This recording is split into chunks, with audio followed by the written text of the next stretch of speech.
I watched the Ukrainian drone operators, and so this was pretty neat. The guy's name might have been Preston Stewart, but I have these two brown-haired ex-military dudes mixed up. They look the same to me. Anyway, this one went to Ukraine, and he vlogged his experience of going to the Ukrainian front lines with the drone operators. And, he was, as an American soldier, he was used to traveling with a certain amount of armor and stuff. They're in like Tacomas, just completely driving with the lights off. Is not safe in the slightest as they're going to where the drones are operated, because at least at this time, you couldn't be so far from the drones themselves. You had to go to a tricky spot. Yep. And still do mostly. Okay. So he's going there, it's super dangerous, and they like found out that there are enemy drones in the sky doing surveillance. So they just parked there and waited before entering the war zone in the open, which was not his bag at all. That's not how Americans operate, but that's what they did. And then they eventually go there, and now he's just hanging out in this, I'll call it a bunker, but I guess it was somebody's basement. And they're just there operating drones. There is nothing pleasant about this. They're obviously all very cold. They're all chain smoking cigarettes, and they all don't give a fuck. They don't seem to have any value for their own life, for what's going. They're just like, this is what I do. And is the word nihilistic? Like, but to such an extreme that they don't have any joy or care or whatever. They just kill Russians. That's what I see them like burning vapes big time, like just continuously sucking nicotine while they got the goggles on, killing people. These were actual cigarettes in this particular video, but they were also in a basement where maybe like infrareds wouldn't do anything. Yeah. And it was pretty neat just to see their attitudes. They were grateful to the Americans who helped them with supplies and stuff. And they were respectful of this guy who had been through it. And he had done a couple tours in the American Army, and they were just considered themselves sort of comrades, even though it wasn't the same war. But the one takeaway I took, I didn't get like military systems like you. As a matter of fact, he worked extra hard not to tell anything about the weapon systems and keep all that stuff a secret. It was about what it was like to be a soldier and how unpleasant it was, and how, how many people they knew that died, even as drone operators. The real danger they seemed to face was getting to and from the place to operate drones, which they did every day. I don't know why they couldn't live in the basement, but they didn't. And these guys just sort of, to say they gave up on their own life might be a little extra, but not. They're prepared to die. Yeah. And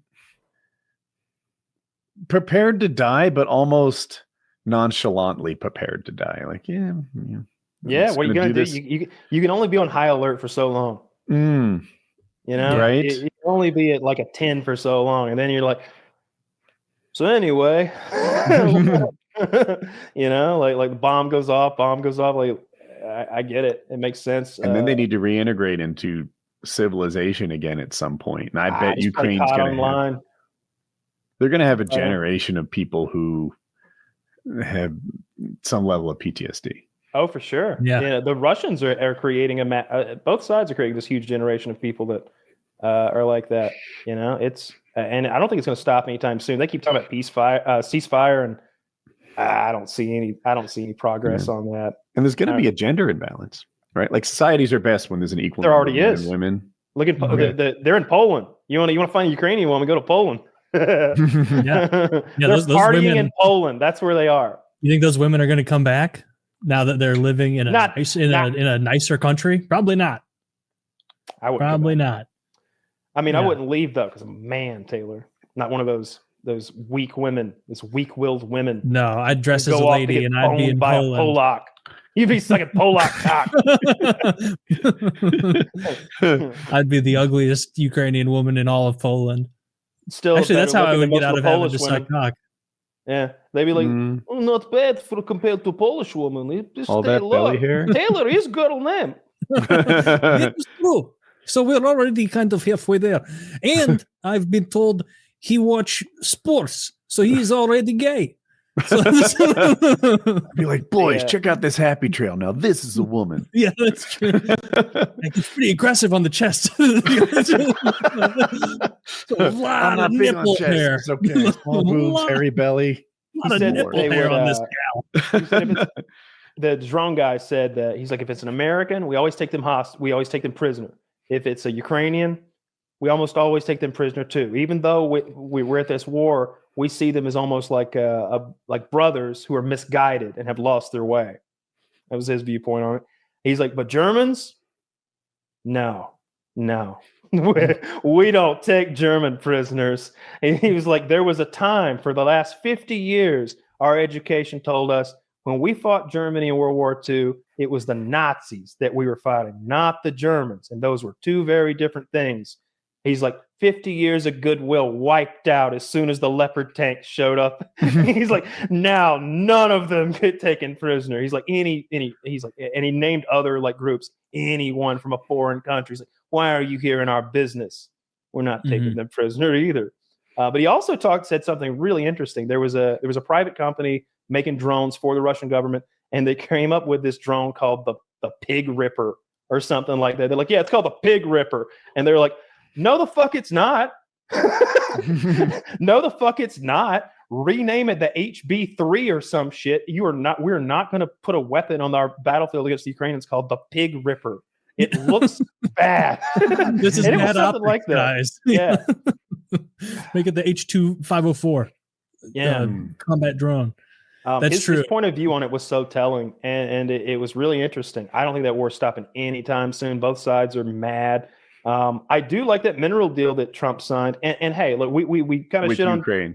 Look, that whole bill, the big beautiful bill, that's horse shit. It's plain horse shit. His crypto scam, horse shit. But seems like he came up with a very lucrative tariff situation with the UK, if that's gone through. And it seems like he came out of the Middle East with about $1.5 trillion in arms sales, like he and plane sales. He did like hundreds of. It was an enormous amount of arms that he sold. His numbers at all. They're public. Those are real numbers, though. Like okay. When he says it, throw it out the window. He said Biden had stage 9 cancer. I know what he means, but he missed his number. You know. Mm-hmm. Yeah, I mean, would that be any more exciting than a regular air combat game? It would just be flying into Eastern European over and over and over. I don't know. Like I watch a lot of drone kill videos, and it'd be kind of fun. They're switching to motorcycles a lot on the front lines because they said it's more important to be fast than to be armored. With a motorcycle, you can outrun a drone. But really, I wouldn't not have guessed all the time, because I've seen drones catch bikes. I'm sure Kyle has too. I saw a guy the other day, Woody. Oh my god! Zach, see if you can find the video. It's a Russian on a motorbike, and there's a huge anti-tank trench on the battlefield. And at either side, are mounds of earth because the earth has been pushed to either side. He tries to jump that motherfucker like Evil Knievel, doesn't make it. Yes. I've seen that. He dies, right? Does he die right there? Yeah. Yeah, he dies. Taylor, you'd love it. Yeah, sounds like a hoot. I've seen every kind of death you can imagine. I saw one where the Russians are trying to scuba across a fucking river. I saw them coming. They're dropping bombs into the water. I've seen them where I've seen some gruesome ones. I've seen so many Russians blow their own brains out. I usually I don't like to see it. I just need to know that it got done. So I'll kind of cover the face with my hand, and then I'll see their. You're sitting there on your laptop being like, on my phone or my computer. I don't even have a laptop anymore. I haven't had a laptop in a minute. Really? You just, when you're on your couch, you just use your phone? Yeah. My laptop is loaned out to someone right now. Jeremy. And you don't expect this person to. I mean, I don't want to ask for it back. They're probably using it more than I would anyway, but it's the nicest laptop you can. How much does a good Apple laptop cost, Woody? I don't know. They're not super dumb. $2,500. A little more than that. Yeah. Wow.